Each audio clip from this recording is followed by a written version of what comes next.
गुजर जाए तो अच्छा, बाकी भी उसी तरह। रफी साहब ने जब इस गाने को गाया तो मैं आपको बताऊं कि आप लोगों ने बारहा इस गाने को सुना होगा, लेकिन इस गाने में मैं आपको बताऊं कि इसके 9 स्टैंजास हैं और ये 3 पार्ट में है। जब गाने की रिकॉर्डिंग शुरू हुई और रफी साहब ने जब रिहर्सल करने के बाद रिकॉर्डिंग शुरू किया तो रवि साहब की आंखों में जैसे एक चमक सी आ गई, क्योंकि हर अच्छा जो लफ्ज खत्म हो रहा था, ये जुल्फ अगर खुल के बिखर जाए तो अच्छा, पहले पार्ट में ये 10 बार आया अच्छा, दूसरे पार्ट में 2 बार आया और तीसरे पार्ट में 5 बार आया, यानी कि कुल मिलाकर 17 बार इस कलाम में लफ्ज अच्छा का इस्तेमाल हुआ। गुजर जाए तो अच्छा। ग्रेट लेजेंड्स के आज के इस एपिसोड में मैं जावेद नसीम अपने सभी देखने वालों की खिदमत में अपना आदाब, सलाम और नमस्कार पेश करता हूं। हमेशा की तरह आज एक बार फिर एक छोटी सी कहानी लेकर आप लोगों की खिदमत में हाजिर हुआ हूं। आज मैं बातें करूंगा रवि साहब की।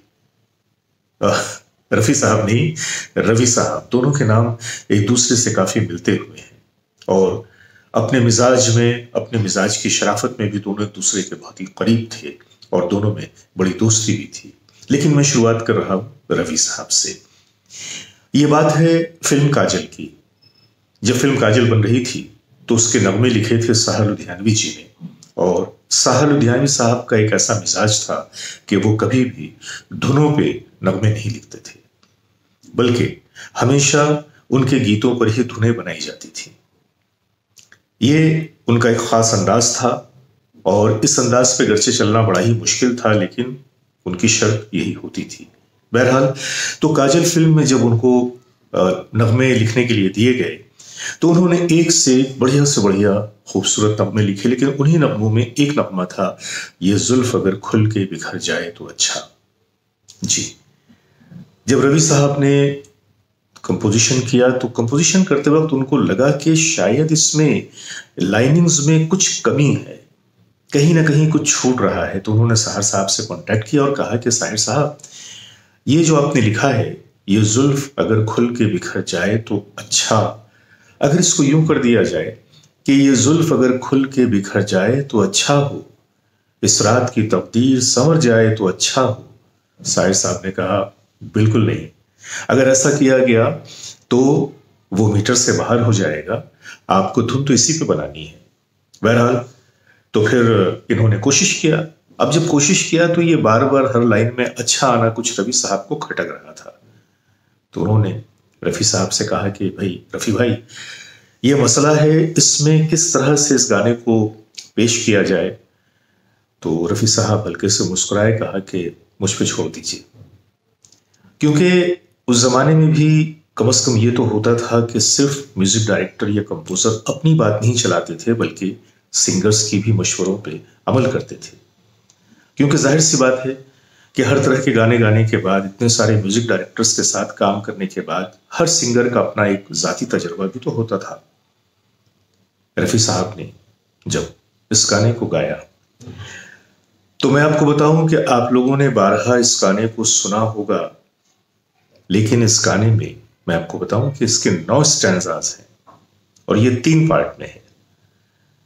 जब गाने की रिकॉर्डिंग शुरू हुई और रफी साहब ने जब रिहर्सल करने के बाद रिकॉर्डिंग शुरू किया तो रवि साहब की आंखों में जैसे एक चमक सी आ गई, क्योंकि हर अच्छा जो लफ्ज खत्म हो रहा था, ये जुल्फ अगर खुल के बिखर जाए तो अच्छा, पहले पार्ट में ये 10 बार आया अच्छा, दूसरे पार्ट में 2 बार आया और तीसरे पार्ट में 5 बार आया, यानी कि कुल मिलाकर 17 बार इस कलाम में लफ्ज अच्छा का इस्तेमाल हुआ और लफ्ज अच्छा पे जाके वो लाइन खत्म हो रही थी। लेकिन वाह, हमारे रफी साहब, इन्होंने 17 बार लफ्ज अच्छा को 17 तरीकों से अदा किया। अगर आपने अब तक गौर नहीं किया तो इस गाने को फिर से सुने और गौर कीजिएगा कि इसमें रफी साहब ने हर अच्छा को और भी अच्छा कहकर अदा किया है। रफी साहब भी बड़े हैरान हुए और कहा कि रफी साहब आपने तो कमाल कर दिया, मैं तो सोच भी नहीं सकता था कि यह गाना इतना खूबसूरत हो सकता है, और आपने लफ्ज अच्छा को जितनी अच्छाई से उजागर किया, यह सिर्फ आपका ही हिस्सा है। तो रफी साहब की बहुत सारी बातों में, बहुत सारी कहानियों में यह भी एक छोटी सी कहानी, ऐसे ही तो कोई किसी का मद्दाह नहीं होता। सारी इंडस्ट्री, सारे म्यूजिक डायरेक्टर्स, सारे सॉन्ग राइटर्स अगर रफी साहब के मद्दाह थे, उनके फन के मद्दाह थे, तो महज इसी वजह से कि वो जो चाहते थे, जैसा चाहते थे, रफी साहब उनको वैसा ही पेश करते थे। तो आज की कहानी इतनी सी, लेकिन हाँ, इतना जरूर मैं कहूंगा कि इस नगमे को गर्चे आप लोगों ने बार बार सुना है, लेकिन आप इस नगमे को एक बार और सुनिए, और जो कुछ मैंने कहा है उस पर गौर कीजिएगा, तो आपको यह गाना और भी अच्छा लगेगा। आज के लिए इतना ही। ये बोझ अगर दिल से उतर जाए तो अच्छा